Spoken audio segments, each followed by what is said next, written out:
दोस्तों, आज के इस वीडियो में हम केजरीवाल के घर पे हुए स्वाति मालीवाल के साथ जो दुर्व्यवहार हुआ या इंसिडेंट जो हुआ था उसके ऊपर हम चर्चा करेंगे। अपने इस वीडियो को मैं 3 भाग में बांटता हूं। पहला, जो इंसिडेंट हुआ वो क्या हुआ था। दूसरा, लोगों के स्टेटमेंट, जैसे कि संजय सिंह ने जो प्रेस कॉन्फ्रेंस किया उसमें क्या बोला, या स्वाति मालीवाल के जो हस्बैंड है नवीन जैन, उनका क्या इसके ऊपर कहना है, और जो कपिल मिश्रा है उनका स्टेटमेंट से क्या निकल के आता है।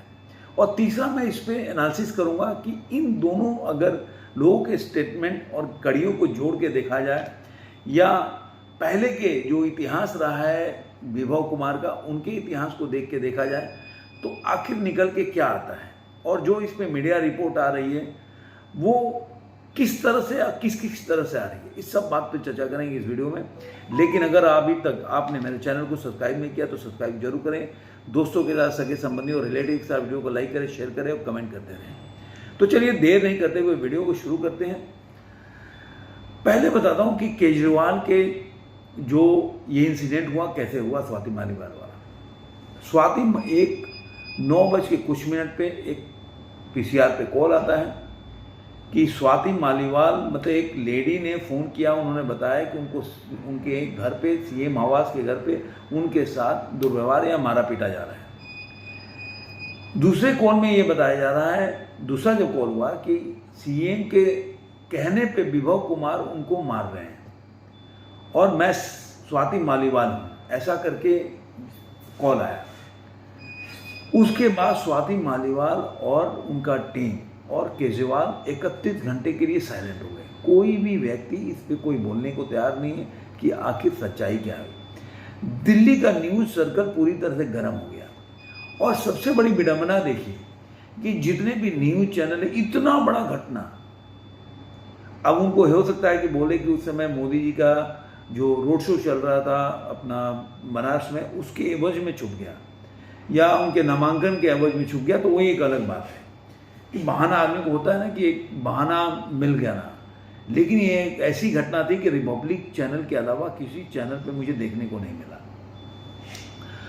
अगर सोचिए, अगर ये घटना किसी बीजेपी के बड़े नेता के साथ, अब मुख्यमंत्री से बड़ा तो कोई है नहीं, उसके साथ ऐसा हुआ होता तो आज मीडिया में, न्यूज़पेपर में क्या इंसिडेंट होता, उसके दूसरे दिन की बात किया ना। बाद में 31 घंटे के बाद, लेकिन उसके पहले जो दिल्ली के जो पुलिस डिपार्टमेंट का प्रेस कॉन्फ्रेंस आया, उसमें उन्होंने बताया कि स्वाति जो मालीवाल हैं वो पुलिस थाने आई थी, लेकिन उन्होंने कोई रिपोर्ट या FIR नहीं किया और चली गई। ये तो घटना है। अब ये घटना घटी कैसे, इसके पीछे के क्या सच है। अब लोग वीडियो बनाने लगे, अब तरह तरह के इस पे कयास लगाए जाने लगे। इसी कयास में 31 घंटे के बाद संजय सिंह, जो कि आम आदमी पार्टी या केजरीवाल जो हैं, हर मुद्दे पे ट्वीट करते रहते हैं, इस पे कोई भी उनकी पार्टी की तरफ से कोई भी ट्वीट नहीं आया, और न कोई उनके पार्टी की तरफ से कोई प्रेस कॉन्फ्रेंस हुआ इतनी बड़ी घटना पे। लेकिन संजय सिंह का 31 घंटे के बाद प्रेस कॉन्फ्रेंस आया, उन्होंने इस बात को स्वीकार किया कि स्वाति मालीवाल संजय सीएम के आवास में गई, वहाँ लॉबी में बैठी थी, वहाँ पे विभव कुमार है, उन्होंने उनके साथ बहुत गलत किया, जिसका सीएम, अब ध्यान से सुनिए क्योंकि मैं बाद में बताऊंगा मैं इस पे जोर क्यों दे रहा हूं, सीएम ने संज्ञान में लिया है और इस पे बोला है कि कड़ी कार्रवाई की जाएगी। और उन्होंने फिर स्वाति मालीवाल के बारे में बताया कि काफ़ी पुरानी हमारे साथ जुड़ी हैं और उनके बारे में बताया।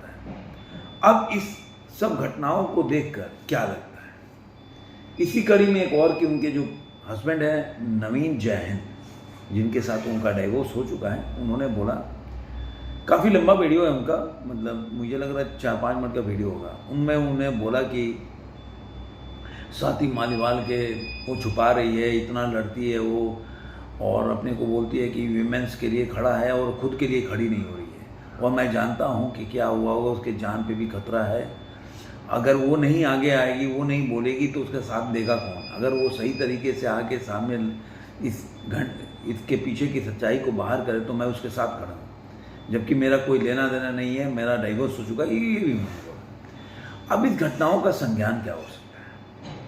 पहला जो अगर आप निकालते हैं, एनालिसिस करते हैं, जो भी वीडियो बना रहा है तो वो बना रहा है कि भाई, कई लोग बना रहे हैं कि राज्यसभा के सीट के लिए, क्योंकि स्वाति मालीवाल कई 2 महीनों से वो अपने, बोल सकते हैं कि अपने यूएस में गई थी, जहाँ पे वो अपनी माँ का इलाज करा रही थी। लेकिन जब से केजरीवाल जेल गए हैं तब से वो आई नहीं। इन बिटवीन केजरीवाल साहब जो है, जब जेल गए तो उनकी वाइफ जो है पूरा टेक ओवर कर लिया और वो पार्टी को चला रही थी।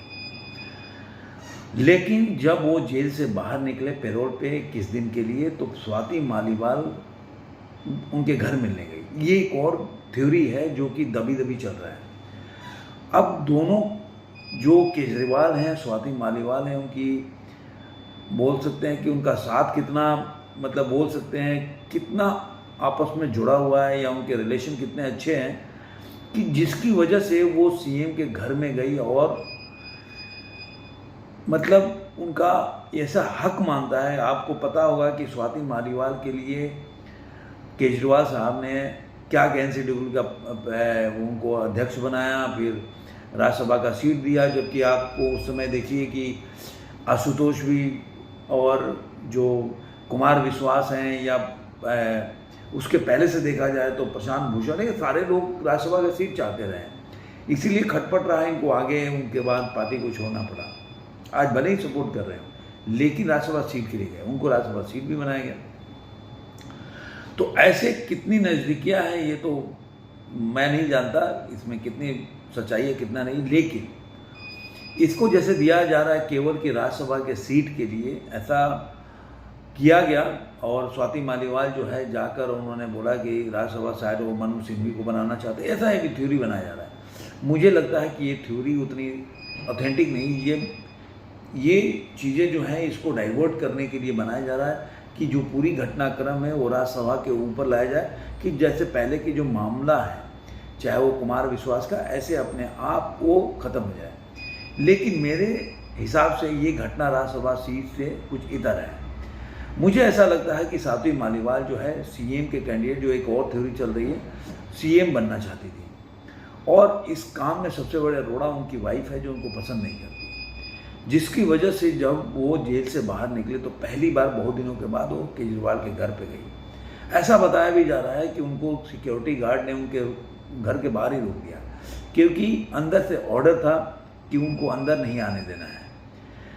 उसके बावजूद वो लॉबी में कैसे पहुंच गई ये देखने वाली बात है, क्योंकि संजय सिंह के बात में और जो खबरें आ रही है उस बात में ये है, दोनों में अंतर है कि संजय सिंह बोल रहे हैं कि लॉबी में चली गई, और पहला ये न्यूज आया कि वो गेट पे रोक दिया गया। तो कैसे दोनों का वेरिएशन है ये देखने वाली बात है। दूसरा, संजय सिंह बोलते हैं कि स्वाति मालीवाल जो है के साथ जो घटना हुई वो विभव ने अपने मर्जी से किया। आप सोचिए, सीएम के आवास पे राज्यसभा एमपी के साथ और सीएम के इतने करीबी के साथ विभव कुमार अपने आप बिना किसी इंस्ट्रक्शन के इस तरह का व्यवहार कर सकते, क्या उनकी हैसियत क्या है? राज्यसभा एमपी से तो बड़ा हैसियत नहीं है, और स्वाति मालीवाल दिल्ली महिला आयोग के अध्यक्ष भी हैं। तो ये कोई मतलब कोई छोटा आदमी नहीं है जिसके लिए कोई भी कुछ भी बोल दे। तो दूसरा, पीसीआर में उन्होंने ये बोला कि सीएम के कहने पे विभव कुमार ने मारा, तो फिर ये बात कहाँ चली गई कि सीएम के कहने वाली बात? तो आखिर विभव कुमार ने किया तो किसके कहने पे किया? क्या सीएम के कहने पे किया या सीएम की वाइफ के कहने पे किया? अब मुझे ऐसा लगता है कि जो स्वाति मालीवाल है वो अरविंद केजरीवाल से उनकी काफ़ी दोस्ती है। अब वो दोस्ती कहाँ तक है मैं तो जानता नहीं, लेकिन इतना जरूर दोस्ती है कि वो कई लोगों के जो केजरीवाल के आसपास के उनके नज़रों में खटकने लगी है, जिसकी वजह से स्वाति मालीवाल ने बहुत कम समय में वो चीज़ें पाली जो कि बाकी लोग कई साल से इंतजार कर रहे थे और उनको नहीं मिला, जिसमें कि मैं पहले बता चुका हूँ, आशुतोष, कुमार विश्वास और प्रशांत भूषण रहे हैं। मैं योगेंद्र यादव की बात नहीं करूंगा क्योंकि मैं उनके बारे में सुना नहीं, लेकिन प्रशांत भूषण का काफ़ी आया था कि वो राज्यसभा का एमपी बनना चाहते थे, काफ़ी पुरानी बात है। लेकिन हाल फिलहाल में देखिए कुमार विश्वास और संजय सिंह, आशुतोष का नाम आप ले सकते हैं। तो आखिर ऐसी बात क्या है कि कौन है कि स्वाति मालीवाल को कुछ कर सकता है। अब उनके पति का अगर बयान का पूरा अगर आकलन करें, एनालिसिस, पोस्टमार्टम करें, तो आपको लगेगा कि एक एमपी को नहीं एमपी बनने में कौन ऐसा है जो उसको मार सकता है। देखिए, कोई आदमी को अगर किसी जान का थ्रेट होगा और इस सिचुएशन में, तो कोई बड़ी बात होगी। केवल राज्यसभा सीट नहीं बनेगी या वो उसके लिए वो जाके अनशन करेगी, पार्टी छोड़ के चली जाएगी, तो अगर इसके लिए उसका जान का खतरा होगा तो कुमार विश्वास को भी होना चाहिए था जान का खतरा। उन्होंने बहुत कुछ, उन्होंने तो आरोप भी लगाया कि केजरीवाल जो है टेररिस्ट जो खालिस्तानी हैं उनके घर पे टिके थे, तो उनकी जान का खतरा नहीं हुआ। ऐसे ही आप देखेंगे प्रशांत भूषण ने तो जाके वहाँ पे अनशन पे बैठ गए थे उनके पार्टी के सामने। ऐसे ही आशुतोष के साथ भी हुआ, लेकिन उनके जान के तो खतरा नहीं हुआ। आखिर ऐसी कौन सी बड़ी बात आ गई और कौन सी बात जानती होंगी स्वाति मालीवाल जिनके लिए उनके साथ दुर्व्यवहार हुआ और सीएम हाउस में घुसने के बाद उनके साथ दुर्व्यवहार हुआ और अभी तक उनके तरफ से कोई भी ऑथेंटिक या ऐसा बोल सकते हैं कि उनके तरफ से ऑफिशियल कोई स्टेटमेंट नहीं आया। जो स्वाति मालीवाल हर बात पे ट्वीट करती थी या एक्स पे लिखती थी, उनका स्टेटमेंट आता रहता, लेकिन वो भी आज बोला जाए 2 दिन हो गए इस बात को लेकर साइलेंट है। कहीं मीडिया को में इस बात को दबाया जा रहा है, इस मीडिया में कहीं भी चर्चा नहीं है। आप अगर रिपब्लिक चैनल ले लें, उसको छोड़ दे तो सारे मीडिया हो, चाहे आज तक हो, कोई भी चैनल उठा लीजिए, जी न्यूज हो, कहीं पे भी इस बारे में चर्चा नहीं है दूर दूर तक। उसका वजह क्या, कहीं एक बार एक न्यूज चला दिया हो तो अलग बात है, लेकिन कहीं चर्चा नहीं है, चर्चा में नहीं है। तो आखिर ऐसी क्या वजह है कि स्वाति मालीवाल को रास्ते से हटाया जा सकता है? मतलब जान को लेकर बोल रहा हूँ कि ऐसा क्या राज्यसभा की सीट के लिए कि उससे बड़ी बात है, उससे इतर बात है और इतनी गंभीर मामला है जो कि सीएम केजरीवाल के लिए गले की फांस बन गई है। अब ये गले की फांस किस सेंस में बनी है, ये आपके विवेक पे छोड़ देता हूँ। जैसे जैसे इन घटनाओं पे जैसे जैसे जानकारी आती जाएगी मैं ज़रूर बताऊंगा आपके लिए, क्योंकि आप लोगों को भी जानना जरूरी है कि मिस्टर केजरीवाल का एक चेहरा ये भी है जो कि आज तक लोगों के संज्ञान में नहीं आया था। क्या है अंदर की पूरी कहानी? जब तक उनका जो एक अपने पिताजी के या अपने से लंबे कुर्ता पहनना और अपने से बड़े आदमी का पैंट पहनना और चप्पल पहनने से लेकर बड़े 45 करोड़ के मकान के रेनोवेशन में रहने तक की सफ़र, अगर ये बात न्यूज़ों में नहीं है तो पता नहीं चलती कि केजरीवाल क्या सोचते हैं, क्या करते हैं और कैसे रहते हैं, कितना खतरनाक आदमी है, ये तब तक संज्ञान में नहीं आता, लोगों की जानकारी में नहीं आता। अगर ये खबर भी आगे बढ़कर कुछ और मोड़ ले ले, तब आदमी को पता चलेगा कि केजरीवाल का एक और जो दूसरा रूप है जिससे लोग अभी तक अनभिज्ञ थे, भ्रष्टाचार और आराम पसंद जिंदगी के अलावा, या अयाशी बोल सकते, इसको तो अयाशी बोल सकते हैं कि एक बंदा लग्जरियस लाइफ जी रहा है जो कि वैगनार लेने को तैयार नहीं था। तो उसके इतर क्या कोई और भी बहुत ही हमसे छुपा हुआ एक केजरीवाल का राज है जो हमारे सामने नहीं आ रहा है? वो उम्मीद करता हूँ कि धीरे धीरे इससे पर्दा हटेगा और कुछ मामले सामने आएंगे और फिर मैं आपके साथ इसी विषय पर एक अच्छा एनालिसिस लेकर आऊँगा। धन्यवाद मित्रों, आज के अंत में इतना।